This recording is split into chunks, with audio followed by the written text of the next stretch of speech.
Hi നമസ്കാരം. Prime PSCയുടെ PSC ക്ലാസ്സിലേക്ക് എൻ്റെ പ്രിയപ്പെട്ടവർക്ക് സ്വാഗതം. ഇന്ന് നമ്മൾ ഡിസ്കസ് ചെയ്യാനായി പോകുന്നത് അല്ലെങ്കിൽ ഇന്നു മുതൽ നമ്മൾ ഡിസ്കസ് ചെയ്യാനായി പോകുന്നത് ചതുരവുമായി ബന്ധപ്പെട്ട ചോദ്യങ്ങളെ പറ്റിയാണ്. അപ്പോൾ എന്താണ് ചതുരം അല്ലെങ്കിൽ ചതുരവുമായി ബന്ധപ്പെട്ട ചോദ്യങ്ങൾ എന്തൊക്കെയാണെന്ന് നമുക്ക് വെറുതെ പറയാം. ഇപ്പോൾ നമ്മളൊരു ചതുരം എടുക്കുകയാണെങ്കിൽ അതിന് 4 വശങ്ങളുണ്ടായിരിക്കും, 4 കോണുകളുണ്ടായിരിക്കും. ഓരോ കോണുകളും എത്ര ഡിഗ്രി വീതമായിരിക്കും? അത് 90 ഡിഗ്രി ആയിരിക്കും. കോണുകളുടെ തുക എന്ന് പറയുന്നത് 360 ഡിഗ്രി ആയിരിക്കും.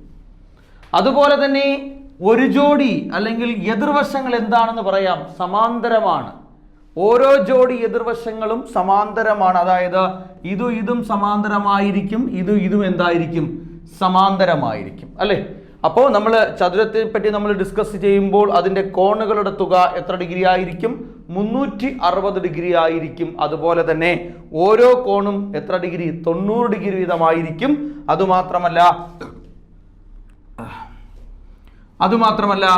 എതിർവശങ്ങൾ സമാന്തരമായിരിക്കും എന്നുകൂടി പറയാം. എതിർവശങ്ങൾ സമാന്തരം മാത്രമല്ല, എതിർവശങ്ങൾ സമാന്തരവും തുല്യവും ആയിരിക്കും എന്നുള്ള കാര്യം ഓർക്കുക. ഇനി ഈ ചതുരവുമായി ബന്ധപ്പെട്ട് പറയുമ്പോൾ ഇതിനെ നമ്മൾ പറയുന്നത് നീളം എന്നാണ് പറയുന്നത്. ഇത് നീളം, ഇതിനെ നമുക്ക് എന്തെന്ന് പറയാം? വീതി എന്നൊക്കെ നമ്മൾ ചെറിയ ക്ലാസ്സിൽ പറഞ്ഞിട്ടുണ്ട്. ഇതിനെ B എന്ന് പറയുന്ന അക്ഷരം കൊണ്ടും നീളത്തിനെ ലെങ്ത് എന്ന L എന്ന് പറയുന്ന അക്ഷരം കൊണ്ടും നമുക്ക് സൂചിപ്പിക്കാം അല്ലേ? അപ്പൊ ഇത് നീളം, ഇത് വീതി. ഓക്കെ, ഇനി ഞാൻ നെക്സ്റ്റ് പറയാൻ പോകുന്നത്, അപ്പൊ നീളവും വീതിയും നമുക്ക് കിട്ടി. അപ്പൊ നമ്മൾ ആദ്യം പറയാൻ പോകുന്നത് ഇതിന്റെ ചുറ്റളവിനെ പറ്റിയാണ് പറയുന്നത്. ചുറ്റളവ് അല്ലെങ്കിൽ നമുക്ക് എന്ന് പറയാം പെരിമീറ്റർ ആണ്. ചുറ്റളവ് കണ്ടുപിടിക്കാനുള്ള ഇക്വേഷൻ 2 × L + B ആയിരിക്കും. 2 × L + B 2 എന്താണ്? 2 × നീളം പ്ലസ് വീതി. എങ്ങനെയാ ഇക്വേഷൻ വന്നിരിക്കുന്നത്? 2 നീളവുമുണ്ട്, 2 വീതിയുമുണ്ട്. അതായത് ചുറ്റളവ് എന്ന് പറഞ്ഞാൽ ചുറ്റുമുള്ള അളവ് എന്താണ്? കൂട്ടുന്നതാണ് ചുറ്റളവ് എന്ന് പറയുന്നത്. അപ്പോൾ നമുക്കിവിടെ എന്തെന്ന് കിട്ടി? ചുറ്റളവ് 2 × നീളം പ്ലസ് വീതി, അതായത് 2LB. 2 × L + B ആണ് 2 നീളം ഗുണം വീതി. നീളം അധികം വീതി എന്നാണ് പറയുന്നത്. 2 × നീളം അധികം വീതിയാണ് എന്തെന്ന് പറയുന്നത് ഒരു ചതുരത്തിന്റെ ചുറ്റളവ് എന്ന് പറയുന്നത്. ഇനി നോക്ക്, രണ്ടാമതൊരു കാര്യത്തെ പറ്റി നമുക്ക് പഠിക്കണം. എന്താണ്? പരപ്പളവ്. എന്താണ്? പരപ്പളവ് എന്ന് പുതിയ വാക്ക്. എന്നാൽ പഴയ വാക്ക് എന്താണ്? വിസ്തീർണം എന്നാണ്. എന്താണ്? വിസ്തീർണം. ഇതിനകത്ത് ഉൾക്കൊള്ളുവാനുള്ള അളവിനെ പറ്റിയാണ് പറയുന്നത്. വിസ്തീർണം നമ്മൾ ചെറിയ ക്ലാസ്സിൽ പഠിച്ചിട്ടുണ്ട്. എന്താണത്?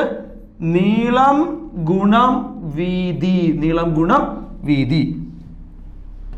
L × B എന്ന് പറയാം. Length × breadth. ഓക്കെ, അപ്പൊ നമ്മൾ ഒരു ചതുരവുമായി ബന്ധപ്പെട്ട കാര്യങ്ങൾ നമ്മൾ പറഞ്ഞത് എന്തൊക്കെ പറഞ്ഞു? നമ്മൾ ചുറ്റളവിനെ പറ്റി പറഞ്ഞു. അതുപോലെ തന്നെ നമ്മൾ എന്ത് പറഞ്ഞു? പരപ്പളവിനെ പറ്റി പറഞ്ഞു. ഇനി ഇതിനകത്ത് വളരെ പ്രധാനപ്പെട്ട ഒരു കാര്യത്തെ പറ്റി നമുക്ക് ഡിസ്കസ് ചെയ്യണം. നമ്മൾ ഡിസ്കസ് ചെയ്യാനായി പോകുന്നത് ഇതിന്റെ വികരണത്തിനെ പറ്റിയാണ് നമ്മൾ ഡിസ്കസ് ചെയ്യുന്നത്. വികരണം. ഈ വരച്ചതാണ് വികരണം.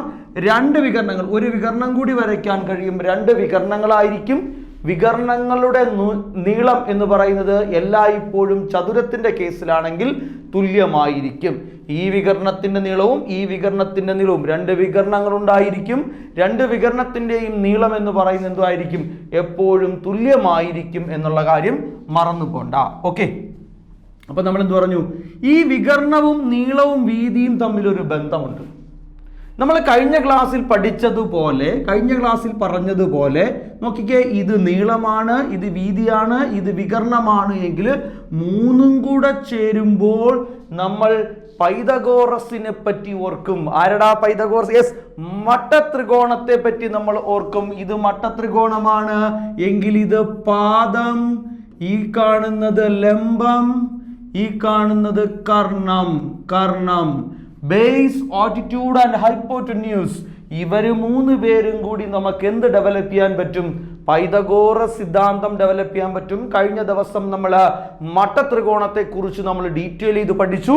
അപ്പോൾ മട്ടത്രികോണത്തെ കുറിച്ച് ഡീറ്റെയിൽ ചെയ്ത് പഠിച്ചപ്പോൾ ഇത് പാദം, ഇത് ലംബം, ഇത് കർണം എന്തുപയോഗിക്കാൻ പറ്റും? പൈതഗോറസ് സിദ്ധാന്തം ഉപയോഗിച്ച് നമുക്ക് ഈ പ്രോബ്ലം നമുക്ക് ഇതിന്റെ വികരണം കണ്ടുപിടിക്കാൻ പറ്റും. നീളവും വീതിയും ഉണ്ടെങ്കിൽ എന്ത് കണ്ടുപിടിക്കാം? നമുക്ക് കർണം കണ്ടുപിടിക്കാൻ പറ്റും. അതായത് വികരണം കണ്ടുപിടിക്കാൻ പറ്റും. ഓക്കെ, ഇനി വികരണവും നീളവും ഉണ്ട് എങ്കിൽ എന്ത് കണ്ടുപിടിക്കാം? ഇവിടുത്തെ വീതി കണ്ടുപിടിക്കാൻ പറ്റും അല്ലെ. അതുപോലെ ഇവിടെ എന്ത് ഉപയോഗിക്കാം? ഈ മൂന്ന് വശങ്ങൾ എന്ത് പൈതഗോറസ് സിദ്ധാന്തത്തിൽ നമുക്ക് എന്താണ് ബന്ധപ്പെടുത്താൻ കഴിയും എന്നുള്ള കാര്യം കൂടി ഓർക്കുക. അപ്പോൾ നമ്മൾ ചതുരവുമായി ബന്ധപ്പെട്ട് പറഞ്ഞ കാര്യങ്ങൾ നിങ്ങൾ കൃത്യമായി ഓർക്കുകയാണെങ്കിൽ എന്തൊക്കെ കാര്യങ്ങൾ പറഞ്ഞു? ഇത്രേ പറഞ്ഞോളൂ. ചതുരത്തിന് നീളമുണ്ട്, വീതിയുണ്ട് എന്നൊക്കെ പറഞ്ഞു. അതുപോലെ തന്നെ എന്താണ് ചതുരത്തിന്റെ ചുറ്റളവ് എന്തായിരിക്കുമെന്ന് പറഞ്ഞു. ചുറ്റളവ് 2 ഇൻറ്റു ഈ നീളം അധികം വീതി എന്ന് പറഞ്ഞു. അതുപോലെ തന്നെ അതിന്റെ പരപ്പളവ് അല്ലെങ്കിൽ വിസ്തീർണം അല്ലെങ്കിൽ ഏരിയ എന്നാണ് ഇംഗ്ലീഷിൽ പറയുന്നത്. ഏരിയ കണ്ടുപിടിക്കാനുള്ള ഇക്വേഷൻ നമ്മൾ പറഞ്ഞു നീളം ഗുണം വീതി അല്ലെങ്കിൽ ലെങ്ത് ഇൻറ്റു ബ്രെഡ്ത്ത് എന്ന് പറഞ്ഞു. ഇനി വികരണത്തെ പറ്റി പറഞ്ഞു. അതിനകത്ത് പൈതഗോറസ് സിദ്ധാന്തം അപ്ലൈ ചെയ്യാൻ പറ്റും എന്നുള്ള കേസും പറഞ്ഞു. ഓക്കെ, ഇനി നമുക്ക് ഇതുമായി ബേസ് ചെയ്ത് കുറച്ച് ചോദ്യങ്ങളുണ്ട്. നമുക്ക് ഓരോ ചോദ്യങ്ങളായിട്ട് നമുക്ക് ഡിസ്കസ് ചെയ്യാം. ഒന്നാമത്തെ ചോദ്യം, ചതുരാകൃതിയായ ഒരു കളിസ്ഥലത്തിന്റെ നീളം 40 മീറ്റർ, വീതി 10 മീറ്റർ എന്ന് തന്നിട്ടുണ്ട്. ആയാൽ വിസ്തീർണം എത്ര? വിസ്തീർണവും നമുക്ക് കണ്ടുപിടിക്കണം. അതുപോലെ തന്നെ എന്തും കണ്ടുപിടിക്കണം? ചുറ്റളവും കണ്ടുപിടിക്കണം. 2 ചോദ്യങ്ങളാണ്. അപ്പൊ നമുക്ക് ജസ്റ്റ് ഒന്ന് വരച്ചു നോക്കാം. വരച്ചു നോക്കേണ്ട ആവശ്യമില്ല, അല്ലാതെ തന്നെ നിങ്ങൾക്ക് അറിയാം. എന്നാലും ഇതാണ് പൂന്തോട്ടം അല്ലെങ്കിൽ കളിസ്ഥലം എന്ന് പറയുന്നത്. ഇതാണെന്ന് നമുക്ക് പറയാം.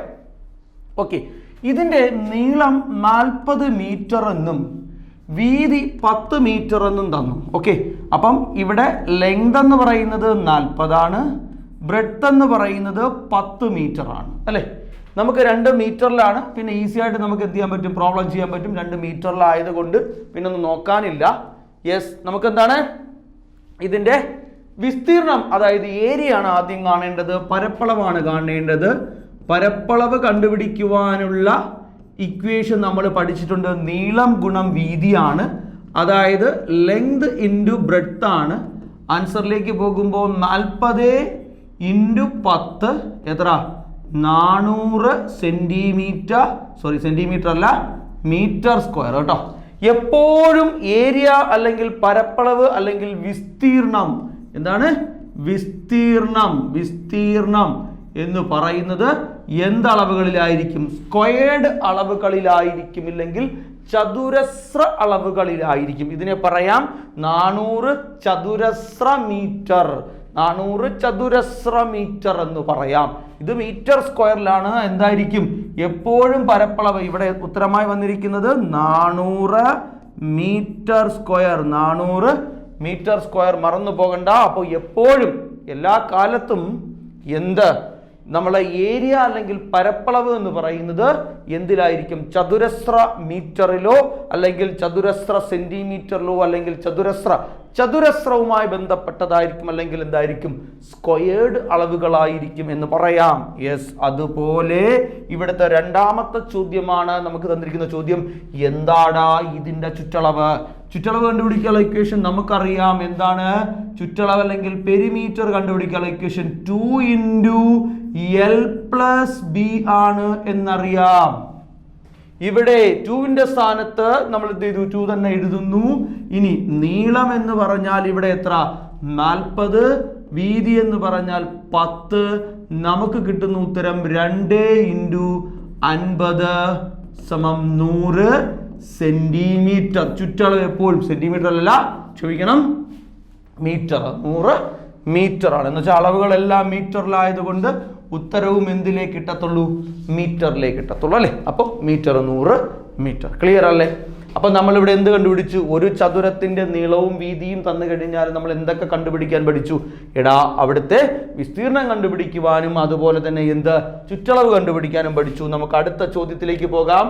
ഒരു ചതുരത്തിന്റെ നീളം 12 സെന്റിമീറ്റർ, വീതി 5 സെന്റിമീറ്റർ. അതിൽ ഉൾക്കൊള്ളുവാൻ സാധിക്കുന്ന ഏറ്റവും വലിയ കമ്പിയുടെ നീളം എത്രാടാ എന്നാണ് ചോദ്യം. എന്താണെന്ന് ജസ്റ്റ് ഒന്ന് വരച്ച് നോക്കാം. വരച്ച് നോക്കുമ്പോൾ തന്നെ നിങ്ങൾക്ക് അത് ക്ലിയർ ആവും. അതിനുശേഷം നിങ്ങൾക്ക് അത് ഈസി ആയിട്ട് ചെയ്യാൻ പറ്റും. അപ്പോൾ ഈ കാണുന്നതാണ് എൻ്റെ എന്ത് ചതുരം എന്ന് പറയുന്ന സാധനം. ഇതിന് അളവുകളൊക്കെ ഒന്ന് കൊടുത്തു നോക്കാം. ഈ അളവ് 12 സെന്റിമീറ്റർ ആണ്. 12 സെന്റിമീറ്റർ തന്നിട്ടുണ്ട്. ഇത് 5 സെന്റിമീറ്റർ തന്നിട്ടുണ്ട്. അപ്പം ഞാൻ എന്ത് ചെയ്തു? അളവുകളൊക്കെ കൃത്യമായിട്ട് പ്ലേസ് ചെയ്തു. ഇനി ഇവിടെ പറയുന്നത് ഇതിൻ്റെ എന്താണ്, ഇതിനകത്ത് ഉൾക്കൊള്ളുവാൻ സാധിക്കുന്ന ഏറ്റവും വലിയ കമ്പി അല്ലെങ്കിൽ ഏറ്റവും വലിയ വര ഇതിനകത്ത് ഏതായിരിക്കും എന്നുള്ളതാണ്. അപ്പോൾ എന്തായിരിക്കും, സ്വാഭാവികമായിട്ട് ഇങ്ങനെയൊന്നും വരച്ചിട്ട് കാര്യമില്ല. ഇതിനകത്ത് ഉൾക്കൊള്ളുവാൻ സാധിക്കുന്ന ഏറ്റവും വലിയ കമ്പി എന്ന് പറയുന്നതാണ് ഞാൻ ഈ വരച്ചത്. ഈ വരച്ച സാധനമാണ് ഇതിനകത്ത് ഉൾക്കൊള്ളുവാൻ, അതിൻ്റെ വികരണമാണ്. വീണ്ടും ഇങ്ങനെ വരച്ചാലും എന്ത് ചെയ്യും, അതേ നീളം തന്നെ ആയിരിക്കും, വ്യത്യാസമൊന്നും കാണത്തില്ല. അപ്പൊ ഇതിനകത്ത് ഉൾക്കൊള്ളുവാൻ സാധിക്കുന്ന ഏറ്റവും വലിയ കമ്പിയുടെ നീളം, ദാറ്റ് മീൻസ് ഇറ്റ്സ് ഡയഗണൽ, അല്ലെങ്കിൽ ഇതിന്റെ വികരണമാണ്. അപ്പൊ ഇതിന്റെ വികരണം കണ്ടുപിടിക്കാൻ കഴിഞ്ഞ ദിവസം നമ്മൾ പറഞ്ഞതുപോലെ, അല്ലെങ്കിൽ നമ്മൾ നേരത്തെ പറഞ്ഞതുപോലെ, ഇതെന്താ യഥാർത്ഥത്തിൽ ഒരു മട്ടത്രികോണം, ഒരു റൈറ്റ് ആംഗിൾ ട്രയാങ്കിൾ ആണ്. പൈതഗോറസിനെ ഓർമ്മ വരണം, അപ്ലൈ ചെയ്യാം, പൈതഗോറസ് സിദ്ധാന്തം അപ്ലൈ ചെയ്യാം അല്ലേ. അപ്പൊ ഇത് ബേസ്, ഇത് പാദം, ഇത് ലംബം, ഇത് കർണം. സ്വാഭാവികമായിട്ട് ഉത്തരം എത്ര, 13 വരേണ്ടത്. ഇതൊരു പൈതഗോറിയൻ ട്രിപ്പിൾ ആണ്, മറന്നു പോകണ്ട. 5, 12, 13 എന്ന് പറയുന്നത് ഒരു പൈതഗോറിയൻ ട്രിപ്പിൾ ആണ്, തൃത്വമാണ്. 5ഉം 12ഉം വന്നു കഴിഞ്ഞാൽ മൂന്നാമത്തെ വശം, അതായത് കർണം എത്ര തന്നെ ആയിരിക്കും, 13 ആയിരിക്കും. ഏറ്റവും കൂടുതൽ തവണ PSC ചോദിച്ചിട്ടുള്ള ഒരു പൈതഗോറിയൻ ട്രിപ്പിൾ ആണ് ഈ പറഞ്ഞ 5, 12, 13. Very very important triple. മറ്റൊരു ട്രിപ്പിൾസ് എന്ന് പറയുമ്പോൾ എന്തായിരിക്കും, 3, 4, 5 ആൻഡ് ഇറ്റ്സ് മൾട്ടിപ്പിൾസ്. ഇതിന്റെ ഗുണിതങ്ങൾ എന്ന് പറയുമ്പോൾ എന്തായിരിക്കും, 6, ഇതിനെ 2 കൊണ്ട് ഗുണിച്ചു, ഇതിനെ 2 കൊണ്ട് ഗുണിച്ചു, ഇതിനെ 2 കൊണ്ട് ഗുണിച്ചു. അതേപോലെ തന്നെ ഇതിനെ ഇങ്ങനെ ഇൻറ്റു ചെയ്ത് കഴിഞ്ഞാൽ കിട്ടുന്നതെല്ലാം എന്തായിരിക്കും, പൈതഗോറിയൻ ട്രിപ്പിൾ ആയിരിക്കും. അപ്പൊ അതിന്റെ ബേസ് ഇതാണ്. എന്താണ്, ഇതും എക്സാമിന് ചോദിച്ചിരുന്നാലും കൂടുതലായിട്ട് എക്സാമിന് ചോദിക്കുന്നത് ഏതാണ്, 5, 12, 13 ഓർക്കുക, ഒരു പൈതഗോറിയൻ ട്രിപ്പിൾ. നോക്ക്, നമ്മളിത് പൈതഗോറസ് സിദ്ധാന്തം യൂസ് ചെയ്താലും ഈ ഡയഗണൽ, ഈ വികരണത്തിന്റെ നീളം കണ്ടുപിടിക്കാം. റൂട്ട് ഓഫ് പാദം സ്ക്വയർ പ്ലസ് ലംബം സ്ക്വയർ. പാദം എന്ന് പറഞ്ഞാൽ 12ന്റെ സ്ക്വയർ ആണ്, പ്ലസ് ലംബം എന്ന് പറഞ്ഞാൽ 5ന്റെ സ്ക്വയർ ആണ്. 5ന്റെ സ്ക്വയർ എഴുതി, ആൻസർ കിട്ടി റൂട്ട് ഓഫ് 144 പ്ലസ് 25. ആൻസർ നമുക്ക് നോക്കാം. റൂട്ട് ഓഫ് 144ഉം 25ഉം കൂടെ കൂട്ടുമ്പോൾ നമുക്ക് കിട്ടുന്നു 169. അത് ഏതിന്റെ സ്ക്വയർ, 13ന്റെ square. So the answer is 13 അല്ലെങ്കിൽ 13 സെന്റിമീറ്റർ എന്ന് പറയാം. It's diagonal is 13 centimetre. അതുകൊണ്ട് ഇതാണ് ഇതിനകത്ത് വെക്കാൻ കഴിയുന്ന ഏറ്റവും വലിയ നീളമുള്ള കമ്പി എന്ന് നമുക്ക് പറയാം. ഓക്കെ, ഇനി നമുക്ക് അടുത്തൊരു ചോദ്യം കൂടി നോക്കാം. ചതുരാകൃതിയിലുള്ള ഒരു കളിസ്ഥലത്തിന്റെ നീളം 15 മീറ്റർ, വീതി 8 മീറ്റർ. അതിനുള്ളിൽ ഉൾക്കൊള്ളുവാൻ സാധിക്കുന്ന ഏറ്റവും വലിയ കമ്പിയുടെ നീളം. ഇപ്പോൾ ചതുരാകൃതിയിലുള്ള ഒരു കളിസ്ഥലമാണെന്ന് പറഞ്ഞിരിക്കുന്നു. കളിസ്ഥലമാവട്ടെ, പൂന്തോട്ടമാവട്ടെ, സ്വിമ്മിംഗ് പൂൾ ആവട്ടെ, ഇനി എന്ത് തന്നെയായാലും അത് ചതുരാകൃതിയാണെങ്കിൽ നമുക്ക് എന്ത് ചെയ്യാം, ഒരു ചതുരം വരച്ച് നോക്കാം, എന്നിട്ട് നമുക്ക് പ്രോബ്ലം ചെയ്ത് നോക്കാം. ചതുരാകൃതിയിലുള്ള ഒരു കളിസ്ഥലത്തിന്റെ നീളം എന്ന് പറയുന്നത് 15 മീറ്റർ. ഈ കാണുന്നത് 15 മീറ്റർ എന്നാണ്. ഇത് 8 മീറ്റർ ആണ്. ഇതിനകത്ത് ഉൾക്കൊള്ളുവാൻ സാധിക്കുന്ന ഏറ്റവും വലുതെന്ന് പറഞ്ഞാൽ ഈ കാണുന്നതാണ് അല്ലെ. വെക്കാൻ സാധിക്കുന്ന ഏറ്റവും വലിയ കമ്പിയുടെ നീളം എന്നാണ് ചോദിച്ചിരിക്കുന്നത്. നമുക്ക് എന്ത് ചെയ്യാം, പ്രോബ്ലം ചെയ്ത് നോക്കാം. ഡി ആണ് കണ്ടുപിടിക്കേണ്ടത്. റൂട്ട് ഓഫ് 15ന്റെ സ്ക്വയർ പ്ലസ് 8ന്റെ സ്ക്വയർ. നമുക്കറിയാം 15ന്റെ സ്ക്വയർ എന്ന് പറഞ്ഞു കഴിഞ്ഞാൽ അത് 225 ആണ്. 8ന്റെ സ്ക്വയർ എന്ന് പറഞ്ഞാൽ നമുക്കറിയാം 64 ആണ്. 64 അല്ലേ.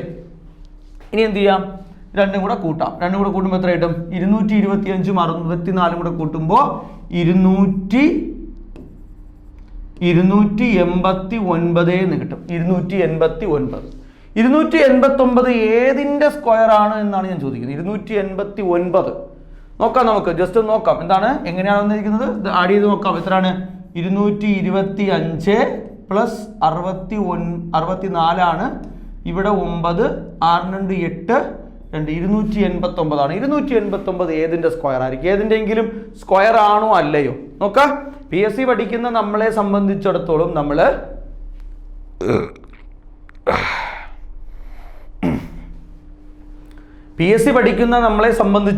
നമ്മൾ ഏറ്റവും കുറഞ്ഞത് 1 മുതൽ 25 വരെയുള്ള സംഖ്യകളുടെ സ്ക്വയറെങ്കിലും നമ്മൾ എന്ത് ചെയ്തിരിക്കണം, കാണാതെ പഠിച്ചിരിക്കണം. 289 നമുക്ക് ജസ്റ്റ് നോക്കാം, അത് 17ന്റെ സ്ക്വയർ ആണോ എന്ന് നമുക്ക് നോക്കാം. 17ന്റെ സ്ക്വയർ ആണോ അല്ലേന്ന് കണ്ടുപിടിക്കാൻ കഴിഞ്ഞ ദിവസം ഞാൻ പറഞ്ഞു തന്നിട്ടുണ്ട്. എങ്ങനെയാണ്, 7ന്റെ സ്ക്വയർ 49, 1ന്റെ സ്ക്വയർ 1, 1 × 7 7 ആണ്. 7ന്റെ ഇരട്ടി എടുക്കുന്നു 14, ഉത്തരം 9, 8, 289. ശരിയാണ്. 289 ഏതിന്റെ സ്ക്വയർ ആണ്? 17ന്റെ സ്ക്വയർ ആണ്. സോ ദ ആൻസർ ഈസ് 17 എന്ന് പറയാം. 17 ആണ് ഇതിനകത്ത് ഉൾക്കൊള്ളുവാൻ സാധിക്കുന്ന ഏറ്റവും വലിയ കമ്പിയുടെ നീളം, അതായത് 17 മീറ്റർ ആയിരിക്കും. ക്ലിയർ ആണ്. നമുക്ക് അടുത്തൊരു ചോദ്യം കൂടെ നമുക്ക് നോക്കാം. ചതുരാകൃതിയിലുള്ള ഒരു പൂന്തോട്ടത്തിൻ്റെ നീളം 20 മീറ്റർ, വീതി 12 മീറ്റർ ആണ്.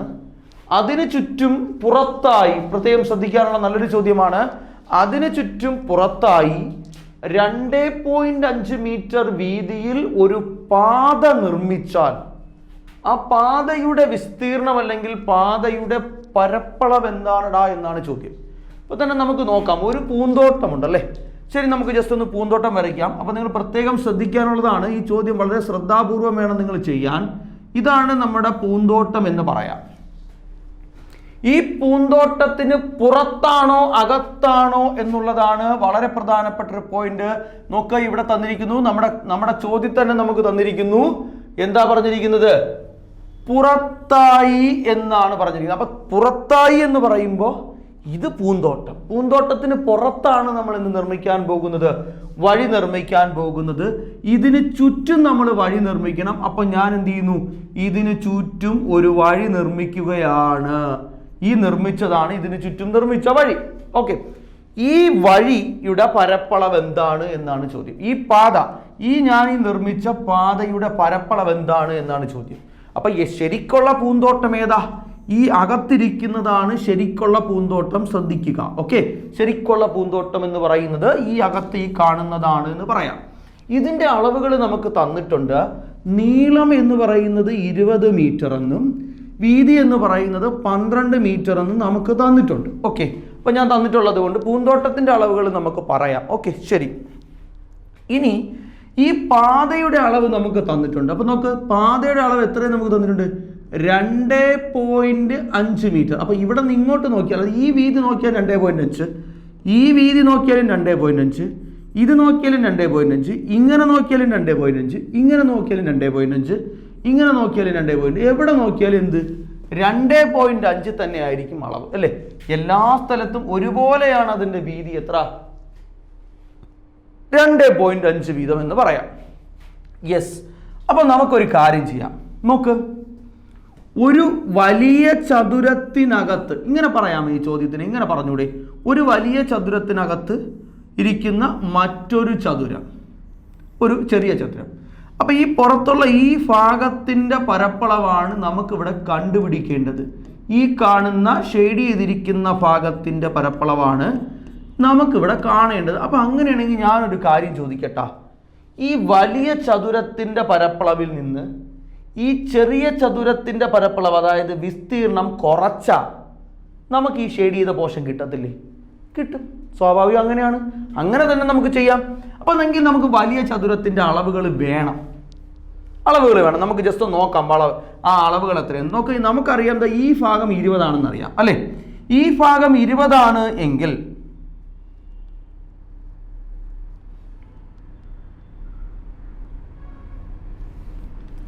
ഇങ്ങോട്ട് എത്ര എക്സ്റ്റെൻഡ് ആയി? നമുക്ക് പറയാം. അത് 2.5 ഇവിടെ ഇങ്ങോട്ട് എക്സ്റ്റെൻഡ് ആയി.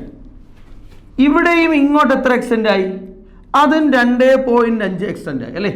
അപ്പൊ ഇങ്ങോട്ടും 2.5, അങ്ങോട്ടും 2.5. അപ്പൊ ഈ കാണുന്ന ഇത്രയും ഭാഗമേ 20 ഉള്ളൂ. ഇവിടെ നിന്ന് 2.5 ഇങ്ങോട്ട്, 2.5 ഇങ്ങോട്ട്. അപ്പൊ സ്വാഭാവികമായിട്ട് ഈ കാണുന്ന മൊത്തത്തിലുള്ള ഈ വലിയ നീളം എന്ന് പറയുന്നത് 20 പ്ലസ് 2.5 പ്ലസ് 2.5. അപ്പൊ സ്വാഭാവികമായിട്ട് എത്രയാവും? ഇടാൻ നമുക്ക് കിട്ടുന്നത് എത്രയായിരിക്കും? ഇത്രയേ ഉള്ളൂ, 25 എന്ന് കിട്ടും. കാര്യം എന്തുകൊണ്ട്? 20 പ്ലസ് 2.5 22.5, ഒരു 2.5 കൂട്ടിയപ്പോൾ 25 എന്നായി. അപ്പോൾ ഇതിന്റെ പുറത്തുള്ള ചതുരത്തിന്റെ നീളം 25 എന്ന് കിട്ടി. ഇനി നമുക്ക് ജസ്റ്റ് ഇതിന്റെ വീതി കൂടി നോക്കാം. നമുക്കറിയാവുന്ന ഇത്രയും അറിയാം. ഈ കാണുന്ന ഇത്രയും സാധനം നമുക്ക് എത്ര എന്നറിയാം? 12 എന്നറിയാം. ഇവിടെ നിന്ന് ഇത്ര എക്സ്റ്റെൻഡ് ചെയ്തു, ഇത്ര എക്സ്റ്റെൻഡ് ചെയ്തു. അപ്പൊ നമുക്ക് വേണ്ട അളവെന്ന് പറയുന്നത് ഈ കാണുന്നതാണ്. ഞാൻ ഇങ്ങോട്ട് വരയ്ക്കാം. ഓക്കെ, അത് ഇത്രയും ഭാഗം 12 എന്നറിയാം, ഈ ഭാഗം 12 എന്നറിയാം. നമുക്ക് അറിയേണ്ടത് മൊത്തമാണ് അറിയേണ്ടത്. ഇവിടെ നിന്ന് ഇങ്ങോട്ടും 2.5 കൂടി, ഇവിടെ നിന്ന് ഇങ്ങോട്ടും 2.5 കൂടി. അപ്പൊ എത്രയായി? 17 ആവും, അല്ലേ? ഇവിടെ നിന്ന് 2.5, ഇവിടെ നിന്ന് 2.5. അപ്പം മൊത്തം എത്ര കൂടണം? 5 ഗുണം, അതായത് 17 ആവും, അല്ലേ? 17 മീറ്റർ. 17 മീറ്റർ.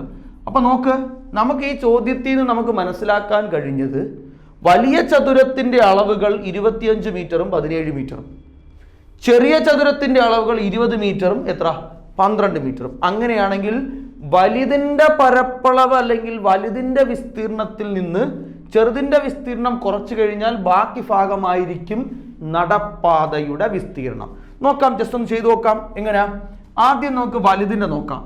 25 × 17 ആണ് വലുതിന്റെ പരപ്പളവ്. 25 നീളം, ഇപ്പൊ എന്താണ് 17 വീതി അല്ലെ? 17 വീതി രണ്ടും കൂടെ ഇൻറ്റു ചെയ്തപ്പോൾ എത്ര കിട്ടി? അത്രയും കിട്ടും അല്ലെ? ഇനി അടുത്തത് മൈനസ്, ഇവിടെ എത്ര? 20ഉം 12ഉം ആണ്. ഓക്കെ, 20 × 12 ആണ്. 20 × 12. അപ്പൊ ഇതിൽ നിന്ന് ഇത് കുറച്ച് കഴിഞ്ഞാൽ എന്ത് കിട്ടും? നമുക്ക് ആൻസർ കിട്ടും. നമുക്കൊന്ന് ഇൻറ്റു നോക്കാം. 25 × 17 നമുക്ക് ചെയ്യുമ്പോൾ എത്ര കിട്ടും? 25 × 17 എന്ന് പറയുന്നത് 250. 7 ആകുമ്പോഴത്തേക്ക് 4 ആകുമ്പോൾ 100, 7 ആകുമ്പോഴത്തേക്ക് 175 തന്നെ നമുക്ക് ഇൻറ്റു നോക്കണം. 175, 5, 2, 4, 425 എന്നാണ് വരുന്നത്. നമുക്കൊന്ന് ഇൻറ്റു നോക്കാം. എത്ര? 25 × 17. 7 5 35, 5 ശിഷ്ടം 3, 7 14, 14, 14, 3 17. അടുത്തത് 1 5 5, 1 3 3. ഓക്കെ, ആൻസർ എത്ര കിട്ടും നമുക്ക് നോക്കാം. സോറി, 1 3 2 ആണ്. ഇവിടെ 2 ആണ്. 5 എഴുതി, 2 എഴുതി, 4, 425 തോന്നുന്നു അല്ലേ? അപ്പോ വലിയ പാത ഉൾപ്പെടെയുള്ള ചതുരത്തിന്റെ പരപ്പളവ് 425 എന്ന് കിട്ടി. മൈനസ് 425 എന്ന് കിട്ടി. ഇനി പാത ഇല്ലാതെ ഈ അകത്ത് കാണുന്ന പൂന്തോട്ടത്തിന്റെ അളവ് 20 × 12. 20 × 12 ചെയ്താൽ മതി. 20 × 12.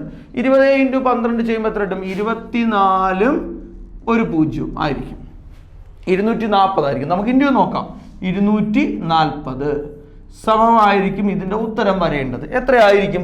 നമ്മൾ സ്വാഭാവികമായിട്ട് നമ്മൾ പ്രോബ്ലം ചെയ്യുമ്പോൾ എത്ര കിട്ടും? 12 × 2 ചെയ്യുമ്പോൾ നമുക്ക് 24 ആണ്. അതിൻ്റെ കൂടെ ഒരു 0 ഇട്ട് കൊടുത്താൽ മതി. അങ്ങനെ 240 അല്ലേ? അങ്ങനെയാണെങ്കിൽ നമുക്ക് ഇതിന്റെ ഉത്തരമായിട്ട് വരേണ്ടത് എത്ര? 425 - 240 ചെയ്താൽ മതി. 5.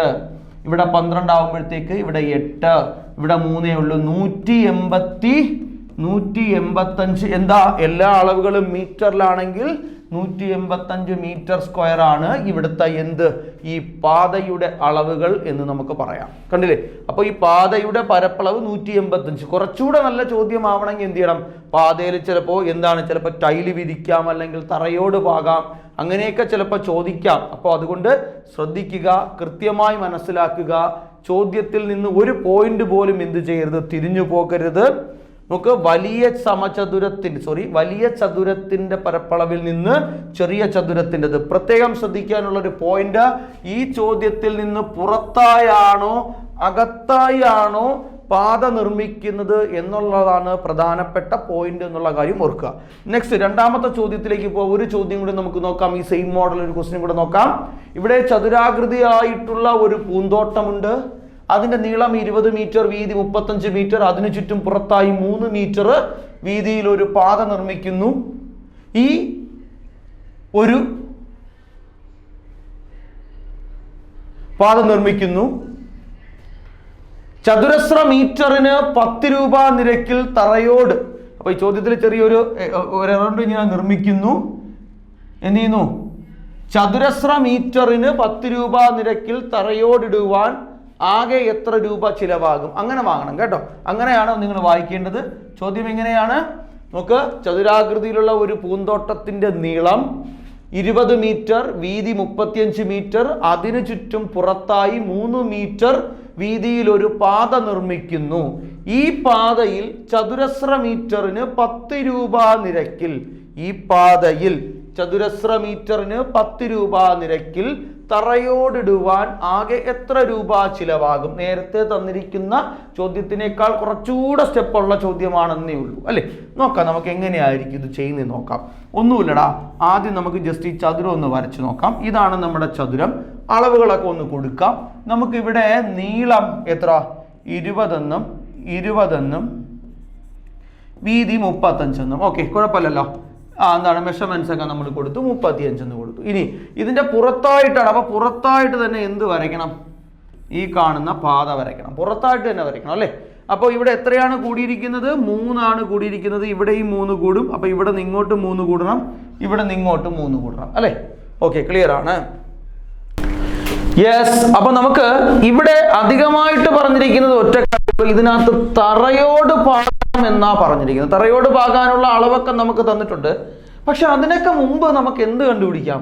നമുക്കൊരു കാര്യം ചെയ്യാം. ഈ പറയുന്ന നടപ്പാതയുടെ വിസ്തീർണം, പരപ്പളവ് ഒന്ന് കണ്ടുപിടിച്ച് നോക്കാം. കണ്ടുപിടിക്കാൻ നമുക്കറിയാം വലുതിന്റെ പരപ്പളവിൽ നിന്ന് ചെറുതിന്റെ പരപ്പളവ് അല്ലേ. അപ്പൊ ഇത്രയും ഭാഗം എന്ന് പറയുന്നത് 20 ആണ്. ഇവിടെ ഒരു 3 കൂടി, ഇവിടെ ഒരു 3 കൂടി, സ്വാഭാവികമായിട്ട് എത്ര? 26 ആയിരിക്കും. ഇത്രയും ഭാഗം എന്ന് പറയുന്നത് 35 ആണ്. ഇവിടെ ഒരു 3 കൂടി, 35 ആണ്. ഇവിടെ ഒരു 3 കൂടി, ഇവിടെ ഒരു 3 കൂടി, സ്വാഭാവികമായിട്ട് 41 ആയിരിക്കും അല്ലേ. അപ്പൊ വലുതിന്റെ പരപ്പളവ് 41 × 26, 41 × 26. ചെറുതിന്റെ പരപ്പളവ് എന്ന് പറയുന്നത് എത്രയായിരിക്കും? -20 × 35 ആയിരിക്കും അല്ലെ. 20 × 35 ആയിരിക്കും. നമുക്കൊന്ന് ചെയ്ത് നോക്കാം. 41 × 26 ചെയ്യുമ്പോൾ നമുക്ക് 1066 ആണ് വരുന്നതെന്ന് തോന്നുന്നു. നമുക്ക് ഇനി നോക്കാം. മൈനസ് എന്ത് 20 × 35 ചെയ്യുമ്പോൾ 700 ആണ് വരുന്നത്. മൈനസ് ചെയ്യുമ്പോൾ നമുക്ക് 366 എന്ന് പറഞ്ഞാൽ 366 എന്ത് അളവുകളെല്ലാം എന്തിലാണ്? മീറ്ററിലാണ്. സ്വാഭാവികമായിട്ട് നമുക്ക് എന്ത് മീറ്റർ സ്ക്വയറിൽ ആൻസർ വരും അല്ലേ. നമുക്കിതൊന്ന് ഇൻറ്റു ചെയ്ത് നോക്കാം. 41 × 26 എന്ന് പറയുന്നത് എത്രയായിരിക്കും? 1066, 2 26, അതുപോലെ തന്നെ 26 എഴുതി, അതുപോലെ 4 കൊണ്ട് ഇൻറ്റു ചെയ്യുമ്പോഴത്തേക്ക് നമുക്ക് കിട്ടുന്നത് 6 യെസ്, കറക്റ്റ് ആണ്. എത്ര നമുക്ക് കിട്ടുന്നത്? 1066 ആണ്. 1066 - 700 സമം 366 മീറ്റർ സ്ക്വയർ എന്നാണ് വന്നിരിക്കുന്നത് അല്ലേ. 366 മീറ്റർ സ്ക്വയർ. ഇനിയാണ് നമ്മൾ ഇതിനകത്ത് തറയോടാൻ പോകുന്നത്. മൊത്തം എത്ര ഏരിയ ഉണ്ട്? മൊത്തം നമുക്ക് 366 മീറ്റർ സ്ക്വയർ ഏരിയ ഉണ്ടെന്നാണ് പറഞ്ഞിരിക്കുന്നത്. പിന്നെ അവർ ക്വസ്റ്റ്യനിൽ വളരെ ക്ലിയർ ആയി പറയുന്നുണ്ട്, 1 മീറ്റർ സ്ക്വയറിന് 10 രൂപ എന്നാ പറഞ്ഞിരിക്കുന്നത്. 1 മീറ്റർ സ്ക്വയറിന് 10 രൂപ. 1 മീറ്റർ സ്ക്വയറിന് 10 രൂപ നിരക്കിൽ ആകെ ചിലവാകുന്ന തുക. മൊത്തം എത്ര മീറ്റർ സ്ക്വയർ ഉണ്ട്? 366. അങ്ങനെയാണെങ്കിൽ ടോട്ടൽ കോസ്റ്റ് അല്ലെങ്കിൽ ആകെ ചിലവ് എന്ന് പറയുന്നത് എത്രയായിരിക്കും? നമുക്ക് നോക്കാം. 366 മീറ്റർ സ്ക്വയർ ഉണ്ട് അല്ലേ. 366 1 മീറ്റർ സ്ക്വയറിന് 10 രൂപ. അപ്പൊ 366 മീറ്റർ സ്ക്വയറിന് 366 × 10 3660 രൂപ നമുക്ക് എന്താവും? ചെലവാകും എന്ന് പറയാം. 3660 രൂപയാണ് അവിടെ ആകുന്ന ടോട്ടൽ കോസ്റ്റ്. അപ്പൊ കൃത്യമായിട്ട് മനസ്സിലാക്കേണ്ട പോയിന്റ് എന്തുവാ? ഈ ചോദ്യത്തിൽ നിന്ന് അകത്താണോ പുറത്താണോ? ഇനി നമുക്ക് അകത്തുള്ളതും കൂടി നമുക്ക് ചെയ്യാം. അകത്താണോ പുറത്താണോ നമ്മൾ ചതുരം വരയ്ക്കുന്നത് എന്നുള്ളത് കൃത്യമായി മനസ്സിലാക്കിയിരിക്കണം. ഓക്കെ, കൃത്യമായി മനസ്സിലാക്കിയിട്ട് വേണം നമ്മൾ എന്ത് ചെയ്യാൻ, നമ്മൾ പ്രോബ്ലം ചെയ്യാൻ. അപ്പോൾ അത് ക്ലിയർ ആയിരിക്കണം. Okay, yes. അപ്പൊ നമുക്ക് നെക്സ്റ്റ് രണ്ടാമതൊരു ചോദ്യത്തിലേക്ക് പോകാം. അടുത്തൊരു ചോദ്യം എന്ന് പറയുന്നത്, ഓക്കെ, ചതുരാകൃതിയിലുള്ള ഒരു കളിസ്ഥലത്തിന്റെ നീളം 20 മീറ്റർ, വീതി 10 മീറ്റർ. അതിനു ചുറ്റും അകത്തായി, യെസ്, അടുത്ത ക്വസ്റ്റ്യൻ വന്നിരിക്കുന്നു. കണ്ടാ, അകത്തായി 2.5 മീറ്റർ വീതിയിൽ ഒരു പാത നിർമ്മിക്കണം. പാതയുടെ വിസ്തീർണം എത്രയാണ് എന്നാണ് ചോദ്യം. നോക്കാം, നമുക്ക് ചെയ്യാൻ പറ്റുമെന്ന് നോക്കാം. എന്താണ്? ആദ്യം ഞാൻ എന്ത് വരച്ചു? ഇതാണ് നമ്മളെ പൂന്തോട്ടം എന്ന് ജസ്റ്റ് ഇമാജിൻ ചെയ്യുക. ഓക്കെ, ഈ വരച്ചിരിക്കുന്നതാണ് നമ്മുടെ പൂന്തോട്ടം. ഓക്കെ, എന്നിട്ട് ഞാൻ എന്ത് ചെയ്യുന്നു? അതിൻ്റെ അളവുകളുണ്ട്. ഇത് 20 മീറ്റർ, ഇത് എത്രയായിരിക്കും? 10 മീറ്റർ എന്ന് നമുക്ക് തന്നിട്ടുണ്ട്. തന്ന കാര്യം ഞാൻ എഴുതി. ഇനി ഇതിൻ്റെ അകത്തായിട്ട് 2.5 മീറ്റർ. അപ്പോൾ ഇതിനകത്തെന്ന് പറഞ്ഞാൽ ഇവിടെ ആയിട്ടേ നമുക്ക് വരയ്ക്കാൻ പറ്റത്തുള്ളൂ. അപ്പോൾ നമ്മുടെ ശരിക്കുള്ള പൂന്തോട്ടം ഇതാണ് നമ്മുടെ പ്രോപ്പർട്ടി. നമ്മുടെ പ്രോപ്പർട്ടിക്ക് അകത്ത് ഇതിൻ്റെ ചുറ്റും നമ്മളൊരു വഴി ഉണ്ടാക്കിയാണ് അല്ലേ. ഇതിൻ്റെ ചുറ്റും ഒരു വഴി. ആ വഴിയുടെ വീതി എത്രയെന്ന് പറഞ്ഞിട്ടുണ്ട്. അവിടെ പറയുന്നു 2.5 മീറ്റർ എന്നല്ലേ. 2.5 മീറ്റർ. അപ്പോൾ ഇതും എത്രയായിരിക്കും? 2.5 മീറ്റർ ആയിരിക്കും. ഈ കാണുന്നതും എത്രയായിരിക്കും? 2.5 മീറ്റർ ആയിരിക്കും. അപ്പോൾ അത് ഈസിയാണ് അല്ലേ. നോക്കാം, നമുക്ക് ഇതിൻ്റെ എന്താണ്, നമുക്ക് ഇതിൻ്റെ ആൻസർ കണ്ടുപിടിക്കണമെങ്കിൽ നേരത്തെ പറഞ്ഞതുപോലെ തന്നെ നമുക്കുള്ള ഒറ്റ കാര്യമേ ഉള്ളൂ, അകത്താണോ പുറത്താണോ എന്നുള്ളത് കൃത്യമായി സ്പെസിഫൈ ചെയ്തോണം. നോക്കാം, ഇവിടുത്തെ വലുതാണ് നമ്മുടെ പൂന്തോട്ടത്തിന്റെ അളവ് എത്ര? 20 × 10 ചെയ്തു. അപ്പം വലുതിന്റെ ഏരിയ കിട്ടും. 20 × 10 ചെല്ലുമ്പോൾ വലുതിൻ്റെ പരപ്പളവ് കിട്ടി. അതിൽ നിന്ന് നമ്മൾ പാത നിർമ്മിച്ചതിന് ശേഷം ബാക്കിയിരിക്കുന്ന ഭാഗവും എന്തായിരിക്കും? ഒരു ചതുരാകൃതിയിലായിരിക്കും അല്ലേ? അപ്പോൾ അതിൻ്റെ അളവാണ് നമ്മൾ നോക്കുന്നത്. എന്ത് സംഭവിച്ചടാ? ഇവിടെ മൊത്തം 10 ഉണ്ടായിരുന്നു. ഇവിടെ എത്ര നഷ്ടപ്പെട്ടു? ഇവിടെ നിന്ന് എത്ര നഷ്ടപ്പെട്ടു? 2.5 നഷ്ടപ്പെട്ടു.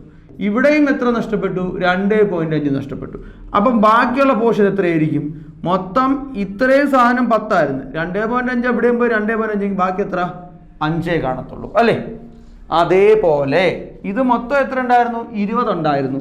ഇവിടെയും 2.5 പോയി, ഇവിടെയും 2.5 പോയി. അങ്ങനെ മൊത്തം എത്ര പോയി? യെസ്, 5 മീറ്റർ പോയി. അപ്പോൾ 20 മീറ്ററിൽ നിന്ന് 5 മീറ്റർ പോയി കഴിഞ്ഞാൽ അകത്ത് പൂന്തോട്ടം എത്രയേ ഉള്ളൂ? പാത കഴിഞ്ഞിട്ട് 15 മീറ്ററിലേ കാണത്തുള്ളൂ. നോക്കാം, ബ്രാക്കറ്റിനകത്ത് എത്ര പറയും? 15 ഇൻറ്റു എത്ര? 5. ഇത് ചെയ്യുമ്പോൾ 200 ആണ്. മൈനസ് 15 ഇൻറ്റു 5 50, 75 ആണ്. ബാക്കി കിട്ടുന്നത് എത്ര? 125 മീറ്റർ സ്ക്വയർ അളവിനെ എന്തുള്ളൂ? നമ്മുടെ പാതയാണുള്ളത്. പാത എത്ര? 100. നോക്ക്, വലിയ ചതുരത്തിൽ നിന്ന് ഈ അകത്തുള്ള ചെറിയ ചതുരം മൈനസ് ചെയ്താൽ, ചെറിയ ചതുരത്തിന്റെ പരപ്പളവ് മൈനസ് ചെയ്ത് കഴിഞ്ഞാൽ പുറത്ത് കിട്ടുന്നതാണ് എന്ത്? ഈ കാണുന്നത് പാത. വളരെ ഈസി ആയിട്ട് നമുക്ക് എത്ര കിട്ടി? 125 മീറ്റർ സ്ക്വയർ എന്ന് കിട്ടി അല്ലേ? യെസ്, നമുക്ക് അടുത്തൊരു ചോദ്യം കൂടെ നമുക്ക് നോക്കാം. നോക്കൂ, ചതുരാകൃതിയായ ഒരു പൂന്തോട്ടത്തിന്റെ നീളം നമുക്ക് ഇവിടെ തന്നിട്ടുണ്ട്. എത്രയും തന്നിട്ടുണ്ട്? 50 മീറ്റർ എന്നും വീതി 35 മീറ്റർ എന്നും. അതിനു ചുറ്റും അകത്തായി 5 മീറ്റർ വീതിയിൽ ഒരു പാത നിർമ്മിക്കണം എന്ന് പറയുന്നു. ആ പാത നിർമ്മിക്കുന്നു മീറ്റർ സ്ക്വയറിന് 20 രൂപ നിരക്കിൽ. അതായത് മീറ്റർ സ്ക്വയർ എന്ന് പറഞ്ഞാൽ 1 മീറ്റർ സ്ക്വയർ എന്ന് മനസ്സിലാക്കണം. 1 മീറ്റർ സ്ക്വയറിന് 20 രൂപ നിരക്കിൽ തറയോട് നിരത്തുന്നതിന് ആകെ എത്ര രൂപ ചെലവാകും എന്നുള്ളതാണ് ചോദ്യം അല്ലേ? നോക്കാം, നമുക്കൊന്ന് ചെയ്തു നോക്കാം. എന്താ? ചതുരാകൃതിയിലുള്ള ഒരു പൂന്തോട്ടം. നമ്മൾ നേരത്തെ പറഞ്ഞത് കണക്ക് നമ്മൾ എന്ത് വരച്ചടാ? ഒരു ചതുരം വരച്ചു. ഇതാണ് ചതുരാകൃതിയിലുള്ള പൂന്തോട്ടം. ഓക്കെ, ഈ പൂന്തോട്ടത്തിന്റെ അളവുകൾ നമുക്കൊന്ന് നോക്കാം. ഇതെത്ര? ഇത് 50 ആണ്, ഇത് 35 ആണ്. ഓക്കെ, ഇതിനകത്തായിട്ട് എന്ത് ചെയ്യുന്നു? ഇതിന് ചുറ്റും ഈ കാണുന്നതാണ് നമ്മളെ പാത. ഓക്കെ, ഒരു പാത നിർമ്മിച്ചു. ഇതിനകത്ത് തറയോട് ഇടണം എന്നൊക്കെ പറഞ്ഞിട്ടുണ്ട്. അതൊക്കെ നമുക്ക് ഇടാം, തറയോടൊക്കെ ഇടാം. അപ്പോൾ ഇതിന്റെ വീതി എത്രയെന്ന് പറയുന്നു? 5 മീറ്റർ ആണെന്ന് പറയുന്നു അല്ലേ? യെസ്. അപ്പോൾ ഇവിടെ നിന്ന് 5 പോയി, ഇവിടെ നിന്ന് 5 ഒക്കെ പോകുന്നുള്ള കാര്യം നമുക്കറിയാം. യെസ്. അപ്പോൾ ബാക്കി അളവെല്ലാം തന്നിട്ടുണ്ട്. അപ്പോൾ നമുക്ക് ഈ അകത്ത അളവൊന്ന് ജസ്റ്റ് ഒന്ന് കാൽക്കുലേറ്റ് ചെയ്യാം. ഇത് ഈ അളവ് കാൽക്കുലേറ്റ് ചെയ്യുന്നതാണ് കാര്യം. നോക്ക്, ഇത് മൊത്തം 35 മീറ്റർ ഉണ്ടായിരുന്നു. ഇവിടെ നിന്ന് ഇങ്ങോട്ടും 5 പോയി, ഇവിടെ നിന്ന് ഇങ്ങോട്ടും 5 നഷ്ടപ്പെട്ടു. അതായത് 35 നിന്ന് 2 5 നഷ്ടപ്പെട്ടത്. ഇവിടെ നിന്ന് ഈ ഭാഗം നഷ്ടപ്പെട്ടു, ഈ ഭാഗവും നഷ്ടപ്പെട്ടു അല്ലേ? ഇവിടെ നിന്ന് 5 പോയി, ഇവിടെ നിന്ന് 5 പോയി. അപ്പോൾ എത്ര പോയി? 10 പോയി. ബാക്കിയുള്ളത് 25 മീറ്റർ. ഓക്കെ, 25 മീറ്റർ ആണ്. 25 മീറ്റർ. ഓക്കെ, ഇനി ഇവിടെ നോക്കാം. ഇവിടെ എന്താ സംഭവിച്ചത്? ഇവിടെ നിന്ന് 5 പോയി, ഇവിടെ നിന്ന് 5 പോയി അല്ലേ? മൊത്തം 50 ആയിരുന്നു. ഇവിടെ 5 പോയി, ഇവിടെ 5 പോയി. ബാക്കി എത്ര ഉണ്ട്? 40 മീറ്റർ അല്ലേ? എത്ര മീറ്റർ? 40 മീറ്റർ. അപ്പോൾ നമുക്ക് ആൻസർ കണ്ടുപിടിച്ച് നോക്കാം. നമുക്ക് തറയോടൊക്കെ പിന്നീട് ഇടാം. ആദ്യം നമുക്ക് പാതയുടെ അളവ് നോക്കാം. പാതയുടെ അളവ് കണ്ടുപിടിക്കണമെങ്കിൽ വലിയ ചതുരത്തിന്റെ പരപ്പളവിൽ നിന്ന് 50 ഇൻറ്റു 35 നിന്ന് എന്ത് കുറയ്ക്കണം? ഈ കാണുന്ന 25 ഇൻറ്റു 40 നമ്മൾ ചെയ്യണം അല്ലേ? അപ്പോൾ 50 ഇൻറ്റു 35 ചെയ്യാം. അപ്പോൾ നമുക്ക് 50 ഇൻറ്റു 35 ചെയ്യാം. എത്ര കിട്ടും? 50 ഇൻറ്റു 35 ചെയ്യണത്. 35 എത്ര കൊണ്ട് ഇൻറ്റു ചെയ്താൽ മതി?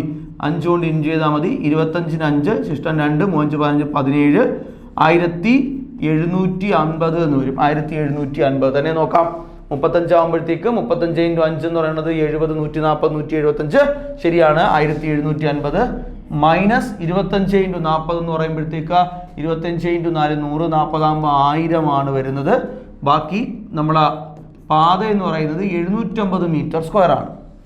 750 മീറ്റർ സ്ക്വയറിന് 1 മീറ്റർ സ്ക്വയറിന് നോക്കാം.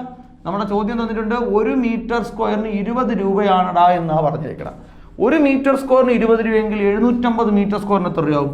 750 ഇൻറ്റു 20 ചെയ്താൽ മതി. 750 ഇൻറ്റു 20 75 ഇൻറ്റു 2 ചെയ്യുമ്പോൾ നമുക്ക് എത്ര? 150 വരും. പിന്നെ 2 പൂജ്യം കൂടി ഇട്ട് കൊടുക്കുന്നു. നമുക്ക് മൊത്തം ചിലവാകുന്ന കാശ് എന്ന് പറയുന്നത് എത്ര? 15000 രൂപയാണെന്ന് പറയാം അല്ലേ? 15000 രൂപ. അപ്പോൾ ഇതുപോലെയാണ് ചതുരവുമായി ബന്ധപ്പെട്ട ചോദ്യങ്ങൾ ചോദിക്കുന്നത്. അപ്പോൾ ചതുരവുമായി ബന്ധപ്പെട്ട ചോദ്യങ്ങൾ വളരെ ക്ലിയർ ആയിട്ട് മനസ്സിലാക്കാം. യെസ്. അപ്പോൾ നമ്മൾ പറഞ്ഞത് പാത നിർമ്മിക്കുന്ന കാര്യം കൃത്യമായി പഠിക്കുക, മറന്നു പോകണ്ട. അപ്പോൾ ചതുരത്തിന്റെ എന്താണ് നമുക്ക് തന്നിരിക്കുന്ന പൂന്തോട്ടം, അതായത് ചതുരാകൃതിയിലുള്ള സ്ഥലത്ത് നിന്ന് ഒന്നുകിൽ അകത്ത് എന്ത് നിർമ്മിക്കാം? പാത നിർമ്മിക്കാം, അല്ലെങ്കിൽ എന്താണ് പുറത്ത് നിർമ്മിക്കാം. ഈ രണ്ട് ചോദ്യങ്ങളും അങ്ങോട്ടും ഇങ്ങോട്ടും ഒരു കാരണവശാലും എന്ത് ചെയ്യരുത്, തിരിഞ്ഞു പോകരുത്. അളവുകൾ എടുക്കുന്നത് കൃത്യമായിട്ട് തന്നെ അളവ് എടുക്കുകയും വേണം അല്ലേ. ഇനി നമുക്ക് മറ്റൊരു ചോദ്യങ്ങൾ നോക്കാം. 8 സെന്റിമീറ്റർ നീളവും 5 സെന്റിമീറ്റർ വീതിയുമുള്ള ഒരു മുറിയിൽ പതിക്കാൻ 40x40 സെന്റിമീറ്റർ വലുപ്പത്തിലുള്ള എത്ര ടൈലുകൾ വേണ്ടി വരും എന്നുള്ളതാണ് ചോദ്യം. അപ്പോൾ ഇത് നല്ല ചോദ്യമാണ്, ഇതും നല്ലൊരു ചോദ്യമാണ്. ഇത് ചെയ്യുന്നതിന് വേണ്ടിയിട്ട് ഒരു ഐഡിയ ഞാൻ പറഞ്ഞുതരാം. ഒരു ഷോർട്ട് കട്ട് ഉണ്ട്. നമുക്ക് ഷോർട്ട് കട്ടൊക്കെ പറയുന്നതിന് മുമ്പ് ഞാൻ ഇതാണ് നമ്മളെ റൂം എന്ന് പറയാം അല്ലേ. നമ്മളെ റൂമിന്റെ അളവുകൾ നമുക്ക് പറഞ്ഞിരിക്കുന്നു. എന്താണ്? 8 സെന്റിമീറ്റർ അല്ല, ഇവിടെ നിങ്ങൾ എന്ത് ചെയ്യണം, സെന്റിമീറ്റർ അല്ല, ചോദ്യം എന്താണ്, ക്ലിയർ ചെയ്ത് വായിക്കണം. 8 മീറ്റർ നീളവും 5 മീറ്റർ വീതിയുമുള്ള ഒരു മുറിയിൽ പതിക്കാൻ 40 സെന്റിമീറ്റർ വലിപ്പത്തിലുള്ള എത്ര ടൈലുകൾ വേണം? അപ്പോൾ ഇത് 8 മീറ്റർ ആണ്, ഇത് എത്രയാണ്? നമുക്ക് 5 മീറ്റർ ആണ്. അപ്പൊ നമുക്ക് ടൈല് 40 സെന്റിമീറ്റർ വെച്ചാണ് പതിക്കേണ്ടത്. 40 സെന്റിമീറ്റർ ആണ്. അപ്പൊ ഈ ഒരു ടൈൽ ഒഴിഞ്ഞോണ്ടിരിക്കും അല്ലെ. ഇതുപോലുള്ള എത്ര ടൈലുകൾ ഇതിനകത്ത് പതിക്കാൻ കഴിയും എന്ന് അപ്പൊ എത്ര ടൈലിനകത്ത് ഇട്ട് കഴിഞ്ഞാൽ ഇത് നിറയും എന്നുള്ളതാണ് നമ്മുടെ ചോദ്യം. ഇത് കണ്ടുപിടിക്കാൻ ഒരു എളുപ്പ വഴിയുണ്ട്, ഒരു സിമ്പിൾ ടെക്നിക്ക് ഉണ്ട്. നമ്മൾ ടൈൽസ് കടക്കാരെല്ലാം ഉപയോഗിക്കുന്നത് ഇതേ മെത്തേഡ് തന്നെയാണ്. എങ്ങനെയാണ് നമ്മൾ ചെയ്യുന്നത് നമുക്ക് ചോദിക്കുകയാണെങ്കിൽ, ആദ്യം റൂമിന്റെ പരപ്പളവ് കണ്ടെത്തുക, റൂമിന്റെ ഏരിയ കാണുക. റൂമിന്റെ ഏരിയ എന്ന് പറഞ്ഞാൽ ഇതല്ലേ നമ്മളെ റൂമിന്റെ ഏരിയ ഇത് 5 മീറ്റർ 8 മീറ്റർ. നമ്മൾ ആലോചിക്കുന്ന ഒരു കേസ്, നമുക്ക് തന്നിരിക്കുന്ന ടൈലിന്റെ അളവ് സെന്റിമീറ്ററിലാണ്. അപ്പൊ നമ്മൾ എന്തിനു ചെയ്യണം, മീറ്റർ എന്ന് പറയുന്ന അളവിനെ നമ്മൾ എന്തിലോട്ട് കൺവേർട്ട് ചെയ്യണം, സെന്റിമീറ്ററിലോട്ട് കൺവേർട്ട് ചെയ്യണം. മീറ്റർ എന്ന് പറയുന്ന അളവിനെ, അതായത് 1 മീറ്റർ ഈക്വൽ ടു 100 സെന്റിമീറ്റർ ആണ്. അപ്പോൾ ഈ 8 മീറ്ററിനെയും അതുപോലെ തന്നെ 5 മീറ്ററിനെയും നമ്മൾ എന്തിലോട്ട് കൺവേർട്ട് ചെയ്യേണ്ടിയിരിക്കുന്നു, സെന്റിമീറ്ററിലോട്ട് കൺവേർട്ട് ചെയ്തിരിക്കുന്നു. അപ്പൊ നോക്കാം, 8 മീറ്റർ 8 മീറ്റർ ഇൻറ്റു 5 മീറ്റർ ആണ് നമ്മുടെ ഇതിന്റെ ഏരിയ. അപ്പൊ ഞാൻ അതിനെ എന്ത് ചെയ്യുന്നു, കൺവേർട്ട് ചെയ്യാൻ പോവുകയാണ്. ഏരിയ ആണ് കണ്ടുപിടിക്കേണ്ടത്, റൂമിന്റെ ഏരിയ ആണ് കണ്ടുപിടിക്കേണ്ടത്. അപ്പോൾ 8 മീറ്റർ ഇൻറ്റു 5 മീറ്റർ സെന്റിമീറ്ററിലോട്ട് കൺവേർട്ട് ചെയ്യുമ്പോൾ 800 മീറ്റർ ഇൻറ്റു എത്ര, 500 മീറ്റർ എന്ന് കിട്ടും. എന്ത് ചെയ്യരുത്, ഇൻറ്റു ചെയ്താൽ കുറച്ചുകൂടെ സമയം എടുക്കും നമുക്ക് പ്രോബ്ലം ചെയ്യാൻ. അപ്പൊ ഇതാണെന്ന് മനസ്സിലാക്കി റൂമിന്റെ ഏരിയ. ഓക്കെ, ഇത് റൂമിന്റെ ഏരിയ. ഇനി നമ്മൾ ഇടാൻ പോകുന്ന ഒരു ടൈലിന്റെ ഏരിയ, ഒരു ടൈൽസിന്റെ ഏരിയ അല്ലെ, ഒരു ടൈൽസിന്റെ ഏരിയ അല്ലെങ്കിൽ പരപ്പളവ് അല്ലെങ്കിൽ വിസ്തീർണം എത്രയായിരിക്കും? 40 × 40 സെന്റിമീറ്ററിലാണ് ഡയറക്റ്റ് ആയിട്ട് 40 × 40. ഇത് എന്തുകൊണ്ട് 800 500 എന്നുള്ള അറിയാം. രണ്ടും എന്തിനാണ് എഴുതേണ്ടത്? 800 സെന്റിമീറ്ററും 500 സെന്റിമീറ്ററിലാണ്. മീറ്റർ കിടന്ന സാധനത്തിനെ നമ്മൾ എന്ത് ചെയ്തു, സെന്റിമീറ്ററിലോട്ടാണ് നമ്മൾ കൺവേർട്ട് ചെയ്തേക്കുന്നത്. 800 സെന്റിമീറ്റർ 500 സെന്റിമീറ്റർ. ഓർക്കുക, നേരത്തെ ഞാൻ മീറ്റർ എന്നാണ് എഴുതിയത്. അപ്പോൾ എന്താണ്, 800 സെന്റിമീറ്റർ 500 സെന്റിമീറ്റർ. ഓക്കെ, ഇനി ഇതിന്റെ ആൻസർ എന്ന് പറഞ്ഞാൽ ഇത്രയേ ഉള്ളൂ. റൂമിന്റെ പരപ്പളവിനെ ഡിവൈഡഡ് ബൈ ഇടുന്ന ഒരു ടൈൽസിന്റെ പരപ്പളവ് ചെയ്താൽ ഉത്തരമായി. നോക്കാം, നമുക്ക് ചെയ്തു നോക്കാം.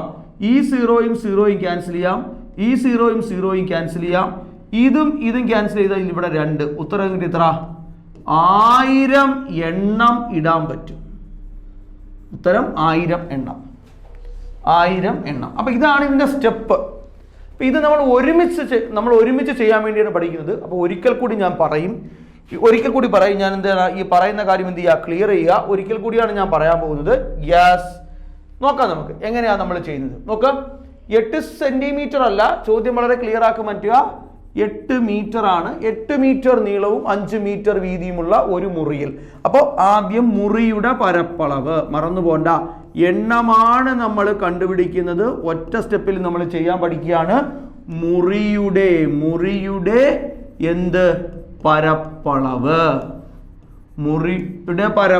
ഡിവൈഡ് ബൈ ഒരു ടൈലിന്റെ പരപ്പളവ്. എടാ, പരപ്പളവ് എന്ന് പറഞ്ഞാൽ വിസ്തീർണമാണ്, പുതിയ വാക്കാണ്, മറന്നു പോകരുത്. വിസ്തീർണവും പരപ്പളവും ഒന്നാണ്. ഇനി നമുക്ക് എഴുതാം എന്ത്, 8 metre into 5 metre divide by 40 centimetre into 40 centimetre. ഇങ്ങനെ സെന്റിമീറ്ററും മീറ്ററും കൂടി ഇട്ട് പ്രോബ്ലം ചെയ്യാൻ പറ്റൂല. അപ്പം നമ്മൾ എന്ത് ചെയ്യും? ഈ മീറ്ററിനെ എല്ലാം കൂടെ നമ്മൾ സെൻറ്റിമീറ്ററിലോട്ട് കൺവേർട്ട് ചെയ്യണം. അപ്പം 800 സെൻറ്റിമീറ്റർ ഇൻറ്റു എന്ത് 500 സെൻറ്റിമീറ്റർ ബൈ ഇതിനെ രണ്ടെണ്ണത്തിന് എന്ത് ചെയ്തു? സെൻറ്റിമീറ്ററിലോട്ട് കൺവേർട്ട് ചെയ്തു. ഇവിടെ 40 സെൻറ്റിമീറ്റർ ഇൻറ്റു 40 സെൻറ്റിമീറ്റർ. നോക്കാം, സെൻറ്റിമീറ്റർ എല്ലാം എന്ത് ചെയ്യും? കട്ടായി പോവും. 0യും 0യും സെൻറ്റിമീറ്റർ സെൻറ്റിമീറ്റർ സെൻറ്റിമീറ്റർ സെൻറ്റിമീറ്റർ കട്ടായി പോയി. ഈ 0യും 0യും കട്ടായി. ഇനി എന്ത് ചെയ്യാം? ഈ 0യും ഈ 0യും കൂടെ കട്ട് ചെയ്യാം. 4ഉം 8ഉം കൂടെ കട്ട് ചെയ്തപ്പോൾ ഇവിടെ 2 വന്നു. ഇനിയുള്ളത് 500 ഇൻറ്റു 2 മാത്രമേ ഉള്ളൂ. അപ്പോൾ എത്ര? 1000 എണ്ണം ടൈലുകൾ നമുക്ക് എന്ത് ചെയ്യാൻ പറ്റും? അവിടെ ഇടാൻ പറ്റും അല്ലേ? നമുക്കൊരു ചോദ്യം കൂടെ നോക്കിയാലോ. 9 മീറ്റർ നീളവും 4 മീറ്റർ വീതിയുമുള്ള ഒരു മുറിയിൽ പതിക്കാൻ 20 സെൻറ്റിമീറ്റർ വലിപ്പത്തിലുള്ള എത്ര ടൈലുകൾ വേണം? ഒറ്റയടിക്ക് നിങ്ങൾ ആൻസർ ചെയ്യും. 9 ഇൻറ്റു 4/20. ഇത് മീറ്ററാണ്, ഇത് മീറ്ററാണ്, ഇത് സെൻറ്റിമീറ്റർ. 20 ഇൻറ്റു 20. ആൻസർ എങ്ങനെ വരും? 900 ഇൻറ്റു 400/20 ഇൻറ്റു 20. 20 ഇൻറ്റു 20 400 വെട്ടിപ്പോയി. എത്ര? 900 എന്ന് കിട്ടും അല്ലേ? ഓക്കെ അല്ലേ? 900 എണ്ണം ടൈലുകൾ എന്ത് ചെയ്യാൻ പറ്റും? അവിടെ ഇടാൻ കഴിയും. ക്ലിയർ അല്ലേ? ഈസി ആയിട്ട് ചെയ്യാൻ പറ്റൂലേ? യെസ്. നമുക്ക് അടുത്ത അപ്പോൾ നമ്മൾ ഇതുവരെ ഡിസ്കസ് ചെയ്ത കാര്യങ്ങളൊക്കെ ചതുരവുമായി ബന്ധപ്പെട്ട കാര്യങ്ങൾ കൃത്യമായിട്ട് മനസ്സിലാക്കി പഠിക്കുക.